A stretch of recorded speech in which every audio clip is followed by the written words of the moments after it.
The Isolated Cabin. Story.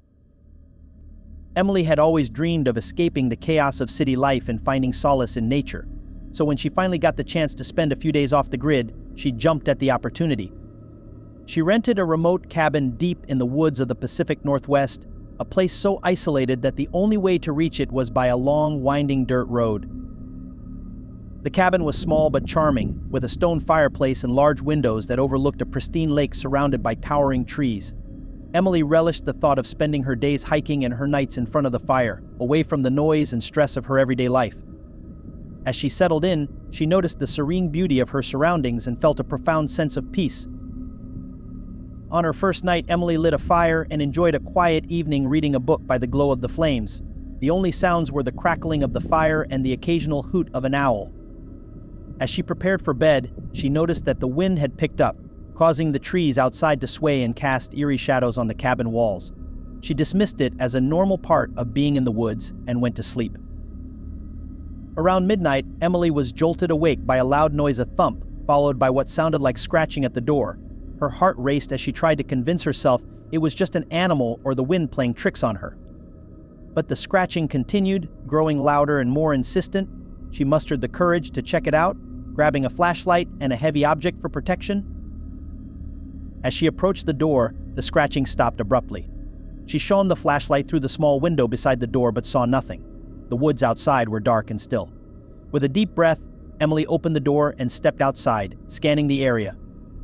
There was no sign of anything unusual, just the whispering trees and the dark expanse of the forest. Relieved but unsettled, Emily went back inside and locked the door. She tried to calm herself, but sleep eluded her. The scratching sound returned intermittently throughout the night, each time more frenzied than the last. By morning, she was exhausted and on edge, but determined to enjoy her stay. The next day, Emily decided to explore the surrounding area. She followed a trail that led deeper into the woods, hoping to distract herself and find some clarity. The trail was overgrown and barely visible, but she pressed on, drawn by the promise of adventure. After a few hours of hiking, she stumbled upon an old, abandoned campsite. The remnants of a fire pit and some broken equipment lay scattered around. As she investigated, Emily noticed something strange, fresh footprints in the dirt, leading away from the campsite and toward a dense thicket. The prints were large and made by someone wearing heavy boots. Unease settled over her, and she decided it was time to head back to the cabin. The isolation that had once felt comforting now seemed oppressive and threatening. When she returned to the cabin, she found that the front door was ajar. Panic surged through her as she pushed the door open and stepped inside. Everything seemed to be in place, but there was a strange smell in the air, a mix of rot and decay. Her heart pounded as she searched the cabin, finding nothing amiss. That night, Emily locked all the windows and doors, her fear escalating with every creak and groan of the cabin. The scratching returned, louder and more persistent than before. It felt like something was trying to get in, its purpose malevolent and unrelenting. Emily huddled under the covers, clutching a knife she'd found in the kitchen, her eyes wide and alert. As the scratching reached a fever pitch, Emily heard a new sound, a low, guttural growl coming from outside. It was a sound she had never heard before, primal and threatening. The noise seemed to encircle the cabin, coming from all directions. Desperate, Emily turned on every light and made as much noise as possible, hoping to scare whatever was out there. Just as suddenly as it had started, the noise ceased. The cabin fell into an eerie silence, and Emily was left shaking and exhausted. She spent the remainder of the night in a state of hypervigilance, listening for any sign of movement. The next morning, Emily packed her things in a hurry and left the cabin. As she drove away, she glanced back at the isolated retreat and felt a profound sense of relief. The beauty of the woods was overshadowed by the terror she had experienced, and she vowed never to return to that cabin again. The Phantom Camper. Story. Jake had always been an adventurer at heart, drawn to the thrill of exploring remote and uncharted places.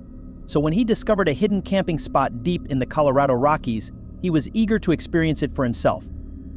The location was known only to a few, and the hike to get there was long and challenging. But the promise of solitude and natural beauty was irresistible. Jake set out early one morning, carrying all the supplies he would need for a 3-day stay. The hike was grueling, with steep inclines and dense underbrush, but the thought of reaching his destination kept him motivated. By late afternoon, he arrived at a picturesque clearing beside a crystal-clear lake.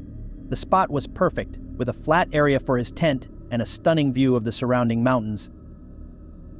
As he set up camp, Jake noticed a strange object in the distance, a small, dilapidated tent partially hidden by trees. It looked old and abandoned, as if it had been there for years. Curious, Jake approached the tent and found it empty, with a few personal items scattered inside, including a worn-out sleeping bag and a tattered map. The map was marked with various trails and campsites, but one area was circled repeatedly with the word danger. Feeling uneasy but intrigued, Jake returned to his campsite and tried to put it out of his mind. He spent the evening enjoying the beauty of the lake and preparing his dinner. As night fell, he lit a campfire and settled in for a quiet evening. The forest was serene, with only the crackling of the fire and the occasional chirp of a night bird.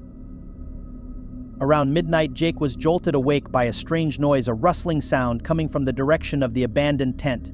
His heart raced as he listened intently, trying to discern the source of the noise. It sounded like footsteps, faint but deliberate, moving closer to his campsite.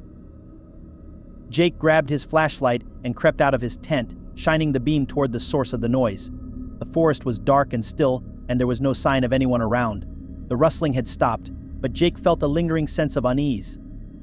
He decided to investigate the abandoned tent again, hoping to find some explanation for the noise. As he approached the tent, he noticed that it was now zipped up, though it had been open earlier. Jake's nerves were on edge as he carefully unzipped the door and peered inside. The tent was empty, but there was something unsettling about the way the items were arranged, like someone had recently used them but left in a hurry. Jake's flashlight flickered, casting eerie shadows on the tent's walls. He turned to leave but was startled by a sudden movement behind him. He spun around, shining the light into the forest, but saw nothing. The feeling of being watched was overwhelming, and Jake felt a chill run down his spine. He returned to his campsite, his mind racing with thoughts of what could be out there. The rustling and footsteps continued intermittently throughout the night, and Jake's fear grew with each passing hour. He considered packing up and leaving, but the hike back in the dark seemed too dangerous. As dawn approached, the noises ceased, and the forest fell silent once again. Jake packed up his gear and left the campsite, his nerves frayed and his curiosity unsatisfied. He glanced back at the abandoned tent one last time, feeling a profound sense of dread. When he returned to civilization, Jake shared his experience with friends who had heard similar stories about that area. They spoke of a camper who had disappeared years ago, leaving behind only an abandoned tent and a mystery that remained unsolved. The stories matched the unsettling feeling Jake had experienced, and he couldn't help but wonder if he had encountered the phantom camper or merely his own fears. Jake never returned to that remote spot, and the haunting experience remained etched in his memory as a chilling reminder of the dangers that lurk in the wilderness.